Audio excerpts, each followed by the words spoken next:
பகுதியில் நடைபெற்ற உணவு பாதுகாப்பு சட்டம் மற்றும் விதிமுறைகள் குறித்த விழிப்புணர்வு கூட்டத்தில் பல்வேறு விழிப்புணர்வுகளை ஏற்படுத்திய உணவு பாதுகாப்பு நியமன அலுவலர்.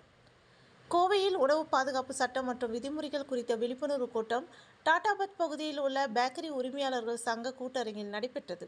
பேக்கரியில் தயாரித்து விற்பனை செய்யப்படும் உணவுப் பொருட்கள் தயாரிப்பது, விநியோகிப்பது, கழிவுகளை சுத்தமாக அப்புறப்படுத்துவது, உணவு பாதுகாப்பு சட்டம் 2006 உள்ள விதிகள் மற்றும் அதனை பின்பற்றுவது குறித்து நடைபெற்ற இதில் கோவையில் உள்ள பேக்கரி உரிமையாளர்கள் பலர் கலந்து கொண்டனர். பேக்கரி உரிமையாளர்கள் சங்கத்தின் தலைவர் அரோமா ஆர். பொன்னுசாமி தலைமையில் நடைபெற்ற கூட்டத்தில் செயலாளர் பாலன், பொருளாளர் அவினாசியப்பன் ஆகியோர் முன்னிலை வகித்தனர்.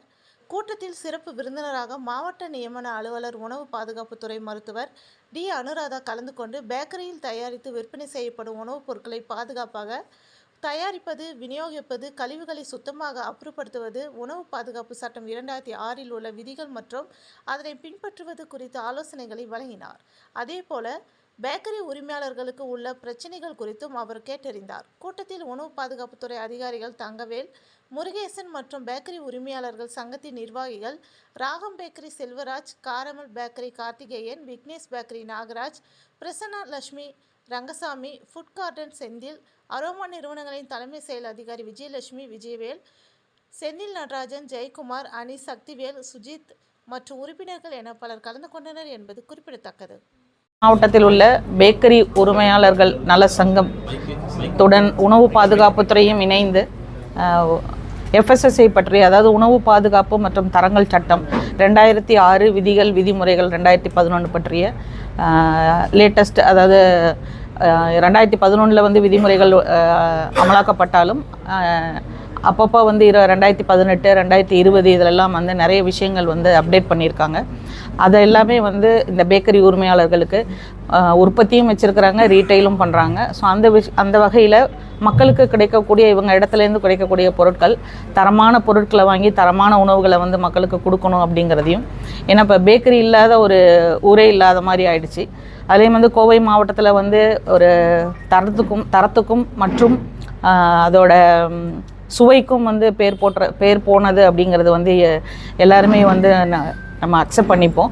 அந்த வகையில் இன்றைக்கி வந்து கோயம்புத்தூர் மாவட்டத்திலேருந்து இருக்கக்கூடிய பேக்கரி உரிமையாளர்கள் வந்து இங்கே வருகை புரிந்திருக்கிறாங்க. அவங்களுக்கு சட்டம் சார்பாக அவங்க என்னென்னலாம் கடைபிடிக்கணும், எப்படியெல்லாம் வந்து அந்த நிறுவனத்தை வச்சுக்கணும், சுத்தம் சுகாதாரமாக இருக்க வேண்டியது, அப்புறம் பூச்சிகள்லாம் வராமல் இருக்கிறதுக்கு உணவு பாதுகாப்பு மேற்பார்வையில் பயிற்சி பெற்ற நபர்கள் இருக்க வேண்டியது, அதாவது அப்புறம் உணவை கையாளுபவர்கள் தன் சுத்தத்துடன் எப்படி இருக்கணும், எப்படி வந்து ஸ்டோர் பண்ணணும், இருப்பு எப்படி வச்சுருக்கணும், அதோட மூலப்பொருட்களை எப்படி வாங்கணும், அதை எந்த சூழலில் எந்த டெம்பரேச்சரில் வச்சுக்கணும், அதை எப்படி பயன்படுத்தணும், ப்ரிப்பரேஷன் எப்படி பண்ணணும், எப்படி வந்து விற்பனை பண்ணணும், அதுக்கப்புறம் வந்து அதுக்கு கழிவுகளை எப்படி அப்புறப்படுத்தணும், எப்படி சேகரிக்கணும், இப்படின்ற பல விஷயங்களை வந்து அவங்களுக்கு இன்றைக்கி நம்ம சட்டம் சார்ந்து அவங்க கடைபிடிக்க வேண்டிய அனைத்து விஷயங்களும் இன்றைக்கி அவங்களுக்கு ஒரு பயிற்சி வகுப்பு மாதிரி இல்லாமல் ஒரு விழிப்புணர்வு மாதிரியும் அவங்களோட இணைந்து, ஏன்னா ரொம்ப வந்து சப்போர்ட் பண்ணி அவங்க அசோசியேஷன்லேருந்து வந்து நமக்கு சப்போர்ட் பண்ணி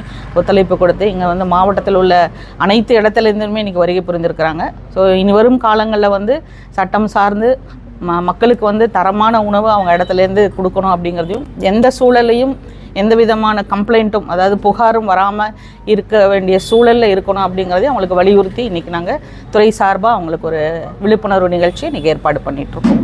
மக்கள் ஏதாவது குறைகள் இருந்தது, புகார் தெரிவிக்கணும் அப்படின்னா எங்கள் உணவு பாதுகாப்புத்துறை தலைமை அலுவலகத்தில் வாட்ஸ்அப் நம்பர் இருக்குது, 9440422322 என்ற எண்ணுக்கும், உணவு புகார்@gmail.com என்ற இமெயில் ஐடிக்கும், அப்படி இல்லைனாக்கா Tamil Nadu food safety consumer app அப்படின்ற ஆப்பை பதிவிறக்கம் பண்ணி புகார் தெரிவிக்கலாம். அந்த புகாரின் அடிப்படையில் நாங்கள் 48 மணி நேரத்தில் அந்த இடத்துக்கு போய் நாங்கள் அதை ஆக்ஷன் எடுத்து அந்த ரிப்போர்ட்டையும் 48 மணி நேரத்தில் நாங்கள் பதிவு செய்திருவோம். யார் புகார்தாரரோ அவங்களுக்கும் வந்து இந்த என்ன நாங்கள் ஆக்ஷன் எடுத்தோம் அப்படிங்கிறதையும் வந்து தலைமை அலுவலகத்திலேருந்து அவங்க அனுப்பிச்சிடுவாங்க.